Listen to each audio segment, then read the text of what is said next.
వస్తున్నాడు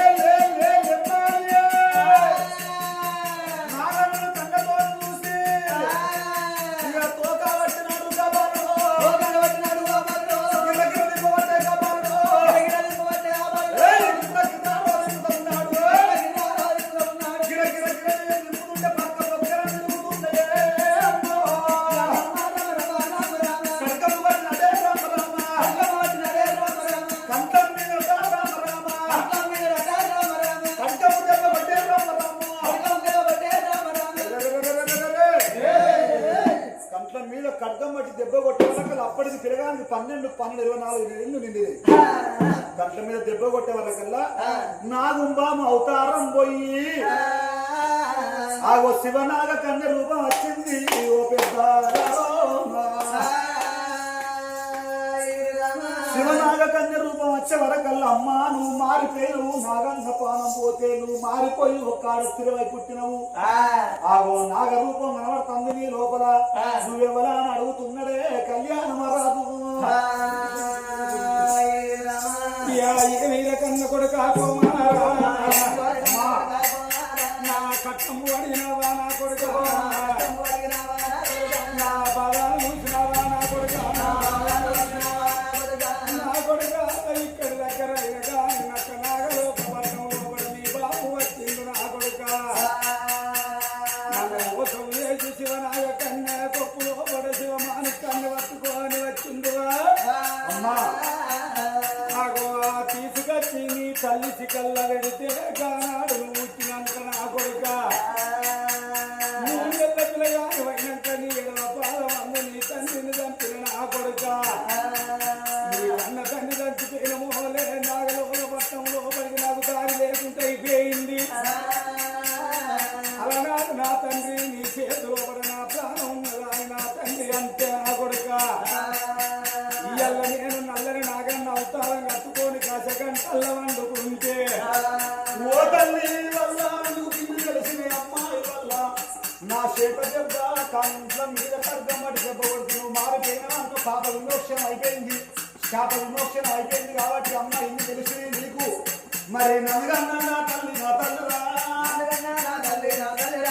ఎక్కడా ఉన్నదమ్మా నా తల్లి ఎక్కడా ఉన్నదమ్మా నా తల్లిరా నలుగన్న నా తల్లి ఎక్కడ ఉన్నదా వరకల్లా శివనాగ కన్నా ఏమన్నా చూడుంది నా కొడక.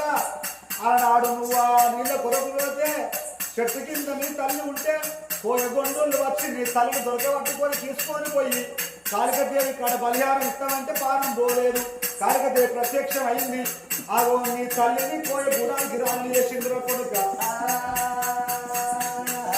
నీ తల్లి పోయే గుడం లోపల ఉన్న తోలుకొని పోరా కొడుకని అనవరకల్లా ఆనాడు ఆ పాప శాప విమోక్షణమైంది. ఆ నాగలోకం లోపలికి వెళ్ళి పులరథం అని ఎప్పుడు వచ్చాను పులరథం లోపల కూస్తున్నది పుణ్యలోకం పోతుంది శివనాగ కన్య. అప్పుడు పిల్లగాడు ఆ 2 పాము ముక్కలు పట్టుకున్నాడు. నేను ఈ రాజుకు చూపియాలని ఆ పాము ముక్కలు 2 ముక్కలు పట్టుకొని ఆ గంభీర మహారాజు బయటికి వచ్చి అయ్యా నేను పామును చంపినన్నాడు. శబాషు నా కొడుక అన్నమాట ప్రకారంగా నా బిడ్డ పద్మావతిని చిరుగు పెళ్లి ఎత్తనన్నాడు.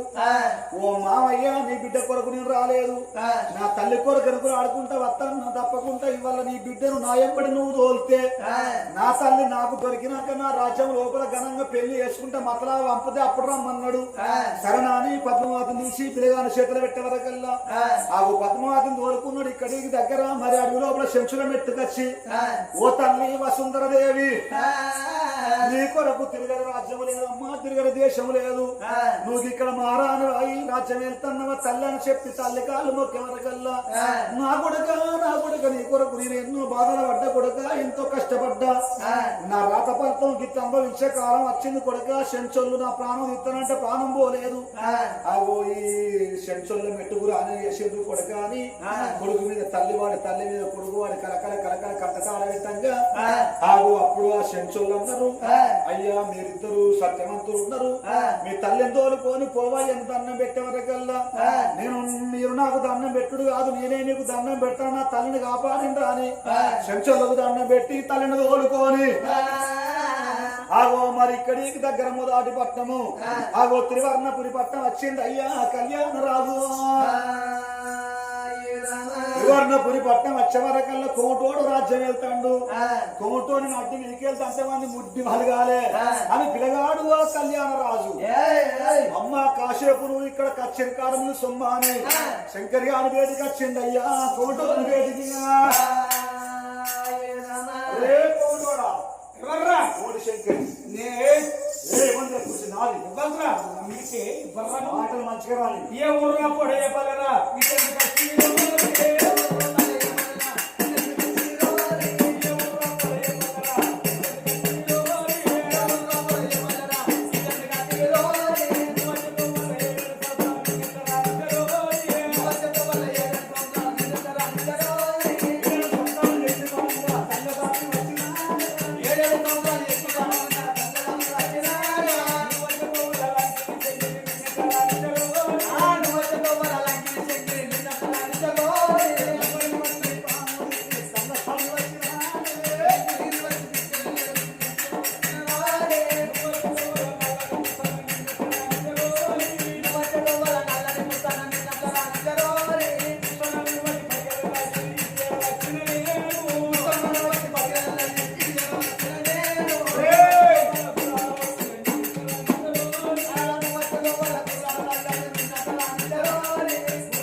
ఎక్కడ మోసేకులకి మోకాలు దీక్ష సంపాదించినావా అయినా వసుంధర ఎక్కడ ఓ అది ఎటో పోయింది సచ్చిరు మాత్రం సుంకరి మల్లిగాని ఊరుకొని ఎమ్రా అయ్యా భూమత్తగా అయ్యా సుంకరి మల్లిగాని ఊరుకొని సుకరమల్లిగాని ఊడుకొని గర్భం చేసుకున్నది. చేసుకుంటే ఆ రాజ్యం ప్రజలందరూ ఎలగొట్టిన కోడిగుడ్లు కొడుక నా తల్లి మరణం కాలేదు, నేను కూడా మరణం కాలేదు, నా పేరు కళ్యాణ మహారాజు, నా తల్లి అవో వసుంధర దేవాని అనుకుంటున్నాడు.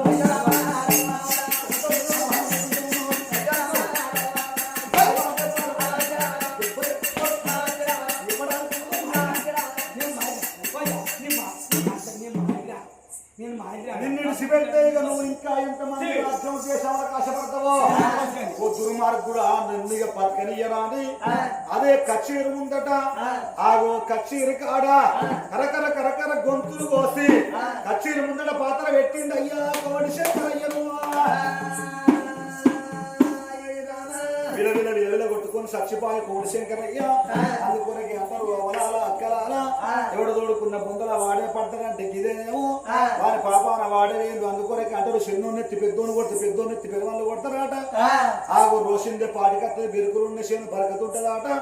ఒకల మేలు మనం కొడితే మన మేలు భగవంతుడు కొట్టడా అని అప్పుడు తల్లిని తోలుకొని ఆ పిల్లగాడు వస్తా అంటే కొడుక ఈ పిల్లను మీ మామ గంభీర మహారాజు నీకు ఇచ్చి పెళ్లి ఎత్తన్నాడు కాబట్టి ఆ మామయ్యకు మతలావు చేయమని వరకల్లా గంభీర మహారాజు చుట్టాలను తోలుకొని వచ్చిండు. చుట్టు శుక్రవారం నాడు అమ్మటల్ల పొద్దుకు పద్మవాతకు కళ్యాణ మహారాజుకు ఆ ప్రేమతోనే పెళ్లిళ్ళు పెళ్లిళ్ళు చేస్తున్నారు.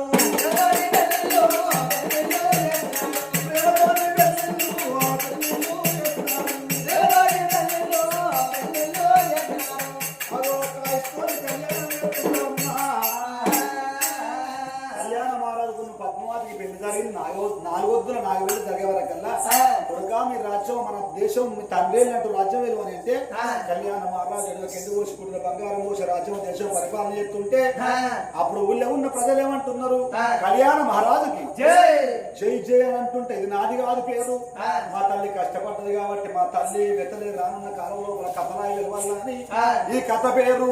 ఆగో వసుంధర దేవి కథలకు వెలువల్ల అని రాగిపత్రం మీద రచ్చలు కొట్టి ఊరూరికి పంపిండు ఆ పిల్లగాడు. మరి వాళ్ళ ఆత్మగల్లా ఆ ములకల్ల పాపిరెడ్డి గారి పేరు మీద చెప్పించిన కథ పేరు వసుంధర దేవి కథ ఇక్కడ సంపూర్ణమైపోతున్నది. కథను ఎక్కువ అన్నలకు చెప్పించిన వాళ్ళకు కథ చెప్పిన వాళ్ళకు ఇవాళ నిలవగొట్టుకుని కథ విన్న వాళ్ళకు కథ చెప్పించిన మహానుభావులకు శివశివజీవన కలిగి శివజీవన కలిగి మహాజీవన కలిగి మల్లు జీవన కలిగి దేవాల దేవతల తోడు నీడాయి ఉండాలి. రామ రాము ఓరి జై జై నందన జై జై నందన ఆత్మల్లా పాపన్న పేరు మీద రామగౌడు చూసినవా ఒక్క 51 రూపాయలు దానం